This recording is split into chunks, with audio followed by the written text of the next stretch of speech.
We are frequently asked to cover the intriguing ancient documents of ancient Sumeria, and for good reason. For although the Sumerian king list is officially classified as an accurate and important chronographic document from ancient Mesopotamia, the lifespans of many of the oldest of its rulers are stated as having lived for upwards of 30,000 years. Furthermore, there is a noticeable steady decline in the duration of these rulers' lives. This gradual decline, when seen in its complete translated form, if of course it is indeed an accurate documentation of history, displays a clear example of devolution over many thousands of years. It lists a long succession of cities in Sumer and the surrounding regions. The first fragment of the text, which is largely believed to date back at least 4,000 years, was found in the early 1900s by Hermann Hilbrecht at the site of ancient Nippur, with its discovery subsequently published in 1906. Since Hilbrecht's discovery, at least 18 other fragments of the list have been found, most of them dating from the second half of the Isin dynasty. Yet this controversial claim of past rulers' ages is a reoccurring theme with many of these fragments, reiterating these incredibly long lifespans.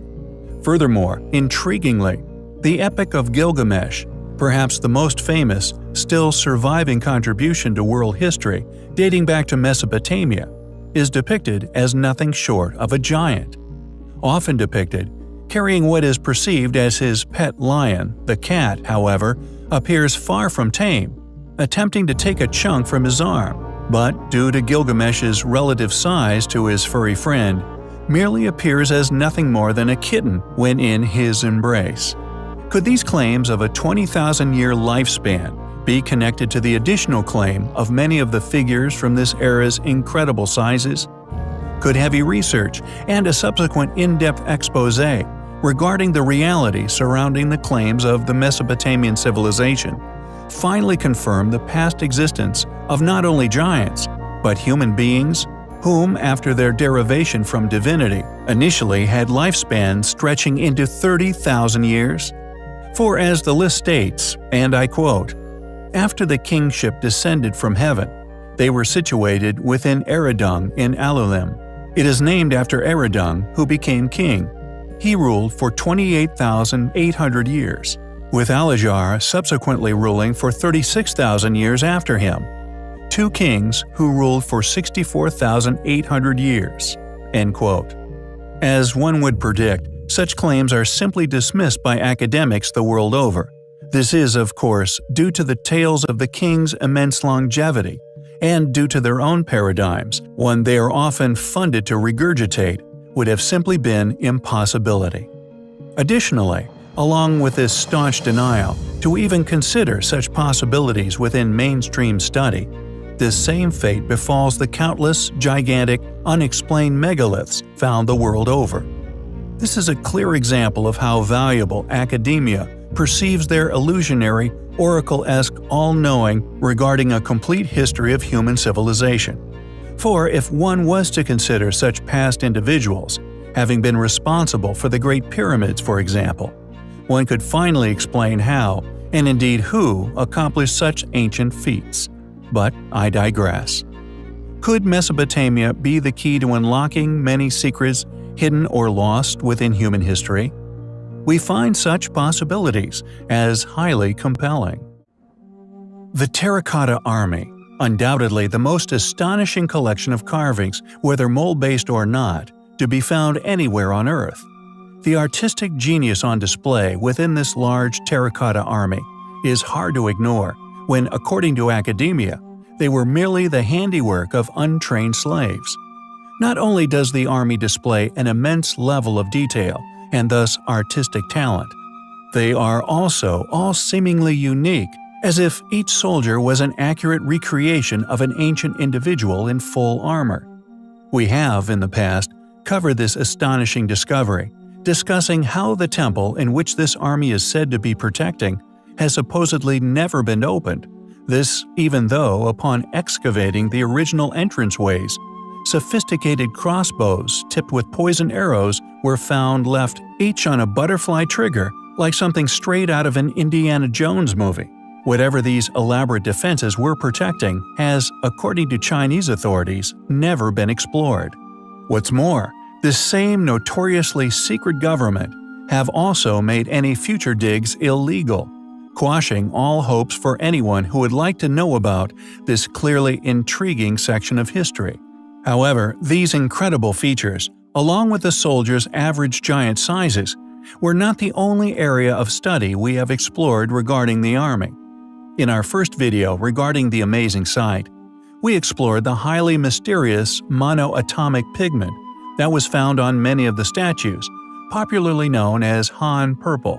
This astonishingly complex pigment, although apparently sourced and manufactured in enormous amounts by a far less capable, more primitive ancestor, was not fully understood until the 1990s. A pigment that, according to scientists who have studied it, exhibits characteristics of, quote, an element of a lower dimension, end quote, and as such, according to mainstream paradigm, is an incredibly difficult artifact to explain. Yet, Han purple is not the only incredible, highly enigmatic pigment dating from a now lost antiquity. There also exists another, no less impressive pigment, which is highly likely to have originated within the now lost civilization we like to call the Pyramid Builders.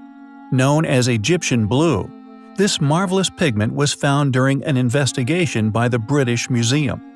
The Parthenon marbles, also known as the Elgin marbles, are a collection of classic Greek marble statues, whose history, although heavily documented, display upon their surface not only evidence of an advanced ancient knowledge, most probably a leftover, still in circulation within top masons and sculptors around the time of the statue's creation, but this pigment, found during an in-depth investigation of the marbles to discover whether they were once painted or not, was found in varying quantities upon their varying features, not only subsequently proving beyond doubt that the statues were indeed once painted, but like that of Han purple within China, Egyptian blue also has a highly curious characteristic discovered by modern technology.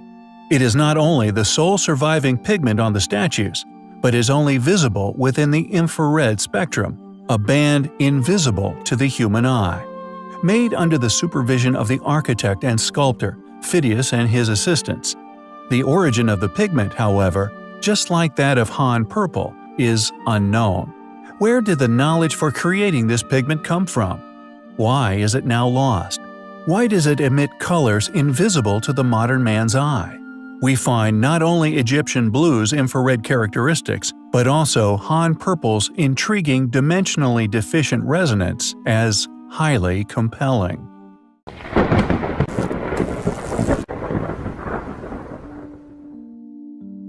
The ancient ruins of Egypt, regardless of their astonishing characteristics or the often enormous megalithic building blocks used in the site's construction, are still claimed by an academia with no explanation as to how, as the work of our well-studied yet far more recent ancestors, the Egyptians. It is one of the most crucial ancient locations when it comes to exposing the conspiratorial nature of academia, a denial of the obvious by those who were faithfully tasked with explaining the origins of said sites, or indeed how said sites were created. Any of these long-awaited answers, however, remain elusive, for in reality, no one knows who built the ancient pyramids of Giza, how they did it, when they did it, or indeed why. We simply cannot explain how these feats of engineering and architecture were accomplished. For although such ruins are claimed as a particular group's work, there is no logical reasoning that can be provided to confirm this claim. Additionally, there are many other, no less gigantic megalithic blocks which can be found throughout Egypt, often found used within the many temples, but also seen buried, concealed within the foundations, which make up part of the floor at the pyramid's bases. And Dendera Temple is of no exception. We have covered the temple in the past, focusing on an intriguing depiction which many have come to conclude depicts a lost lighting technology. Some individuals have now created working replicas of this intriguing device. We have also covered the steps found within the temple. These steps appear to have been melted at some point in the past, rather than simple entropy.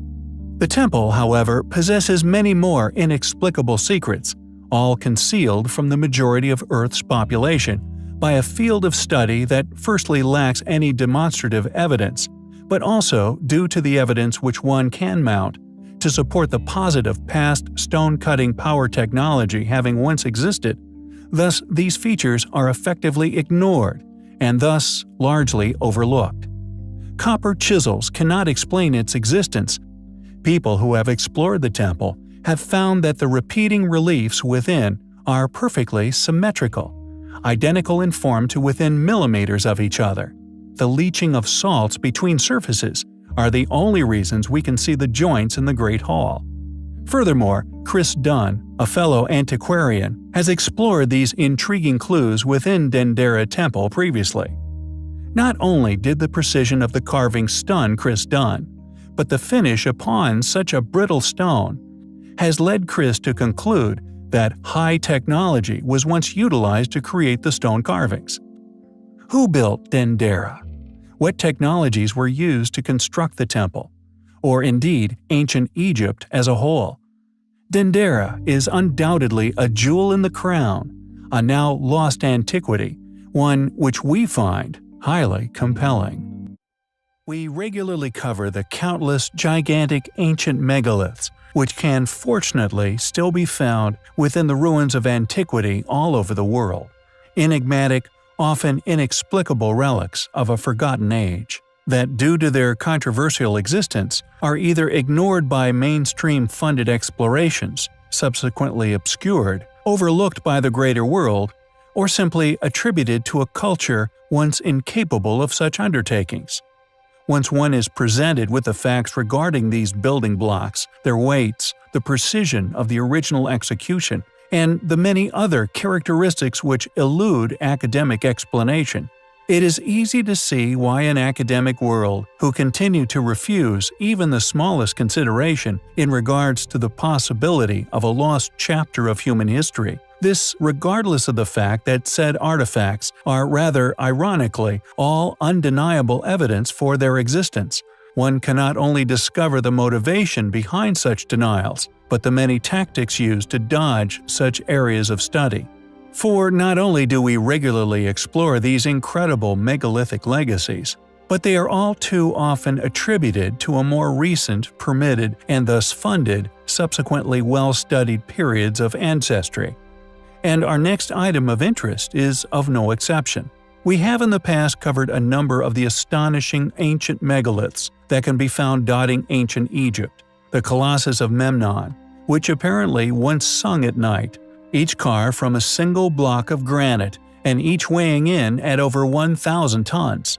We have exposed the enormous stones which form the Great Pyramid's inner skeletons, along with many others found across the plateau and beyond, all of which tell of a lost knowledge and capability, unquestionably indicative of advanced ancient civilization.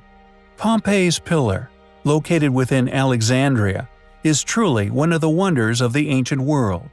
One of the largest monoliths on Earth, 20 meters in height, and with a diameter of nearly 3 meters at its base. This enormous column was once sourced and carved from one single block of Aswan Quarry's pink granite, and it is estimated to weigh an impressive 290 tons.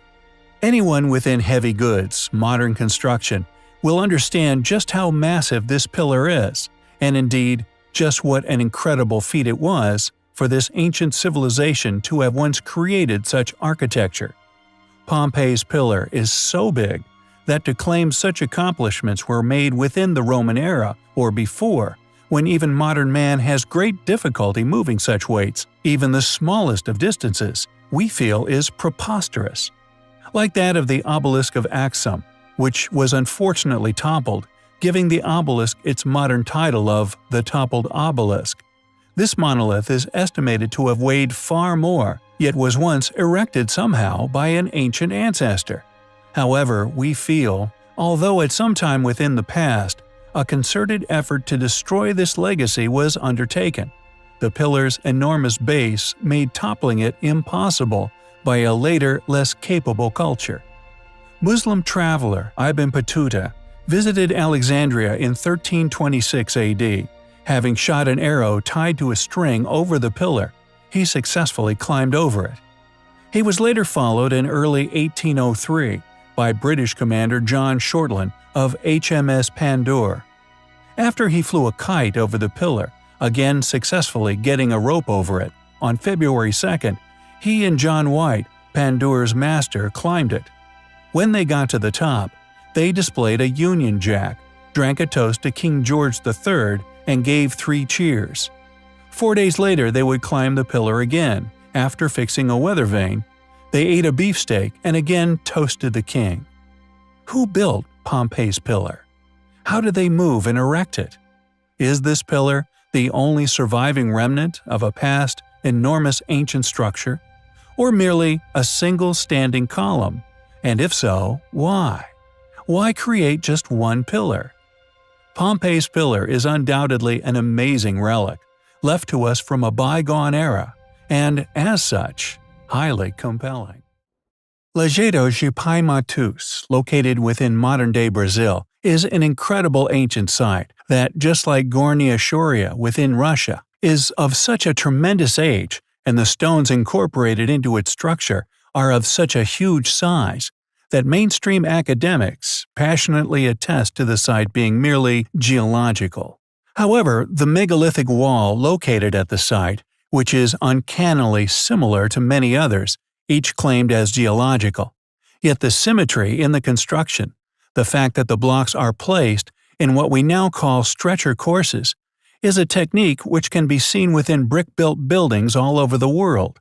This unnatural, repetitive technique makes the walls the strongest possible, using single-layer blocks to build with. It is highly unlikely that this repeating pattern would appear naturally. However, there are many other features at the site that not only prove it was indeed an ancient settlement, now all but eroded back to nature. Dolmens of a similar age, which litter the site, are arguably proof of an artificial origin, exposing what we have long claimed to have been a reality, that a now hidden civilization's ruins are being actively dismissed as nothing more than geological features. The site is approximately 1.5 square kilometers and is home to about 100 large rounded stones, each weighing up to 45 tons. Some of these stones have been placed upon tiny base stones, and others have seemingly been hollowed out from the base, making what is unquestionably some of the most intriguing ancient dolmens to be found anywhere on Earth. According to geologists who have explored the site, yet have seemingly ignored the evidence to suggest that many of these stones have artificial origins, the rock formation is the result of soil wear over millions of years due to natural cracks and large temperature variations. As aforementioned, the most curious and seemingly most famous block is the hollowed-out dolmen, which is commonly known as the helmet stone. Additionally, along with the Neolithic dolmens which litter the site, on some of the stones there are cave paintings, which are attributed to the Carreri Indians, who lived in the region about 12,000 years ago. Legend has it that later, the site became the home of someone known as the Hermit Healer, an individual claimed to have lived in the region in around the 18th century. Many people from this area sought his consult, yet any concrete evidence as to who this individual was, or what they were capable of, has eluded modern understandings. We feel that due to the stretcher courses found within the megalithic wall, currently claimed as a natural formation, along with the evidence at the site of Neolithic dolmens, with surviving art which also dates from this era, are all compelling proofs of an artificial, advanced, yet ancient and now hidden origin. Who built Lajeado de Pai Matus? What was the site's original purpose? Just how old is Lajeado de Pai Matus? Thankfully, the more people who explore the site and collect and compile photographic studies, the closer we will get to finally answering these burning questions regarding our past. It is a site which we find highly compelling.